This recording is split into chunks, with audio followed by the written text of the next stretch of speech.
The 1980s, a time of radical change, economic boom, and covert operations. Behind the veil of the Cold War, a shadowy truth was brewing. The CIA, tasked with safeguarding national interests, allegedly engaged in activities that contradicted their very purpose. A network of drug trafficking, targeting America's most vulnerable communities, was seemingly employed to fund a war on foreign soil. This is the story of the CIA's alleged involvement in the drug trade. A story that would forever stain their reputation and leave lasting scars on countless lives. It's a story of betrayal, exploitation, and the devastating consequences of prioritizing geopolitical goals over human lives. The crack cocaine epidemic ripped through America's inner cities like a hurricane, leaving devastation in its wake.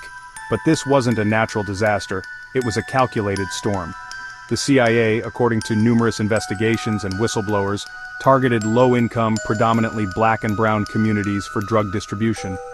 These neighborhoods, already struggling with poverty, unemployment, and lack of opportunity, became easy prey for the influx of cheap, highly addictive crack cocaine. The CIA, it is alleged, turned a blind eye. Even facilitated the flow of drugs into these communities, all in the name of funding a war thousands of miles away. This calculated exploitation of vulnerable communities is a stark reminder of the human cost of war, and the lengths to which powerful entities will go to achieve their objectives. The CIA's alleged involvement in drug trafficking was not about lining their own pockets. It was about funding a war that had no congressional approval. The Contras, a right-wing rebel group in Nicaragua, became the beneficiaries of this illicit funding. Millions of dollars generated from the sale of cocaine in American cities were funneled back to support the Contras' fight against the socialist Sandinista government. This money, stained with the blood and suffering of American citizens, was used to purchase weapons, ammunition, and supplies for the Contras.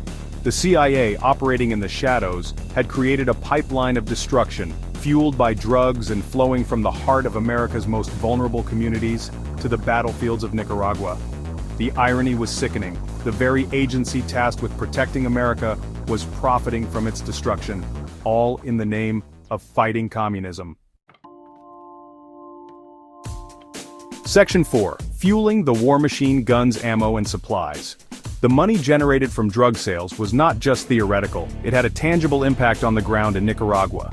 The CIA used these funds to purchase vast quantities of weapons, ammunition, and supplies, effectively arming and equipping the Contras to wage war against the Sandinista government.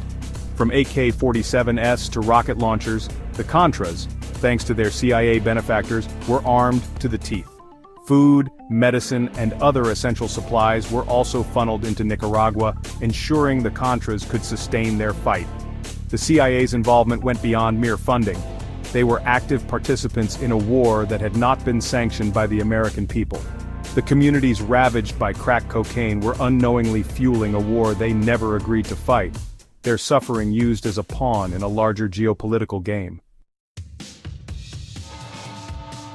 Section 5. Conclusion: lasting scars.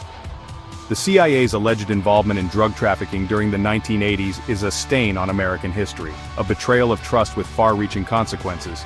The crack cocaine epidemic decimated communities, leaving behind a legacy of addiction, violence, and broken families. The Contras, despite their CIA backing, ultimately failed to overthrow the Sandinista government, leaving Nicaragua in ruins.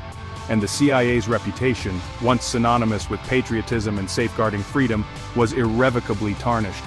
The legacy of this dark chapter serves as a stark reminder of the dangers of unchecked power, the human cost of war, and the urgent need for transparency and accountability from those in positions of authority. The scars run deep, a testament to the devastating consequences of prioritizing ideology over human life.